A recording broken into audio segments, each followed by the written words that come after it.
Hi guys, welcome to my video talking about what I learned about watercolours and teaching myself the medium I hated the most.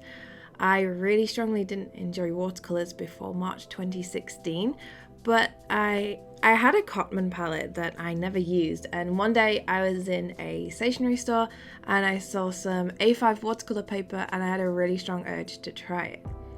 I never looked back, and now I'm kind of recognised for my watercolour work, which is something I'd never have believed this time last year.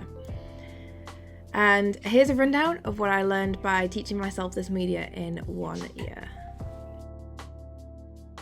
Originally, I started using masking tape because that was what I was used to for masking areas off.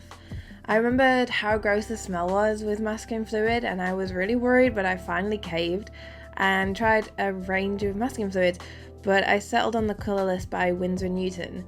I also learned that it needs to be applied thickly to remove more cleanly, and that when peeling it backwards or away from the trail of fluid, if that makes sense, makes it less likely to rip the paper. Peeling it with fluid always caused more tears, like peeling it with the way that the fluid, it's hard to explain, but that always caused more tears in the paper for me. So I had to learn that the hard way. I'm kind of used to the smell now though, and it's a really disgusting texture, but it is actually fun to peel. Before starting watercolouring, I'd learned the types of paper due to working in an art store, and the lady I worked with was an avid watercolour painter, and it was one of the most popular products that we sold, so I quickly picked up on tips on watercolour paper before using it. What I didn't expect was to enjoy cold press paper more than hot press, and hot press paper is super smooth, whereas cold, or not, is textured. I found that painting on hot press, particularly super smooth hot press, was a lot harder, and I feel like I'm pushing around the water and paint rather than letting it soak in quickly like it does with cold press. I'm actually a big fan of texture on my paintings, and my favourite papers are the Fluid Cold Press and the Winsor & Newton Artists paper. What I always think and say is that you can work with cheap paints but not cheap paper. If you invest in good paper and you're not scared to use it, you get really good results. You can get inexpensive and beautiful watercolour paper, and even professional grade paper isn't too expensive. Something I remembered my old colleague talking about was using a spray bottle to keep the watercolour paints wet, so I went out and got one. This is an extremely useful tip and I love sharing it. And it saves you dropping water onto the paint and digging into the half pan to get the paint going, and it saves you a lot of time too. I have a Derwent branded one.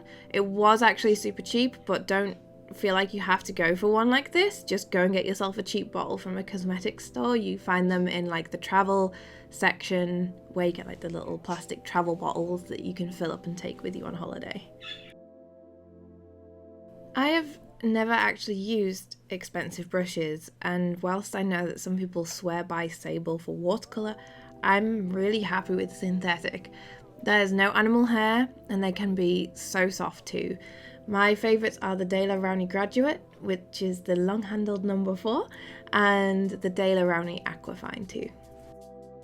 I started with the student range by Winsor & Newton called Cotman, and student paints versus professional paints just means that the pigments are stronger and higher quality, and there's less filler in the professionals. You can get excellent results with student grades, but after a while I personally felt like I had to expand. I'd reached a plateau with how I wanted the colours to look, and now I have about half of my palette is professionals and half student ones, and the difference is incredible. My professional paints are a lot smoother, a lot more vibrant and opaque, but like I said, you don't have to go out of your way to spend a lot of money on these paints. I always say put your money into the paper rather than the paints. With watercolours being a transparent medium, if you have plenty of water on that page, you can quickly lift off paint if you're fast enough. It's probably one of the more forgiving traditional media to use. I just use kitchen roll to lift up any areas that I didn't like, and you can actually apply water to areas that you didn't like and try and lift it that way as well.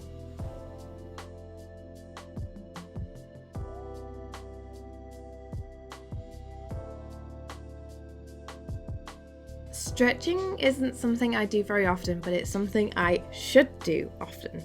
I wish I had a stretching board, and my impatience means that I don't always do it, but it helps so much. So soaking your paper in water beforehand and then taping it to a solid surface. I use the backing board of watercolour paper if it's really thick, and it works really well. I do a really hack version of stretching, but I just use what I have. You can get specific gummed tape and boards just for this.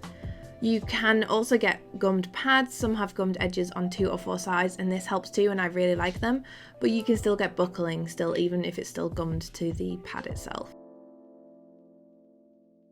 Before last year, I'd only used gouache once.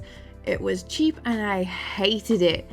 And after watching Audra O'Clair using it so beautifully, I was tempted to try it again and tried a high quality one, which was the Winsor & Newton Designer's Gouache, and I bought Opera Pink, and I found it was incredibly vibrant and versatile, and although it leaves a chalky finish, it's incredible to work with, and now I have a nice little collection. I use it when I need some stronger colours on my work. So that's everything I learned in my first year of watercolours, and there's so much more to learn. I'm completely self-taught, but I am open to suggestion. Just don't go too harsh on me if I've done something wrong.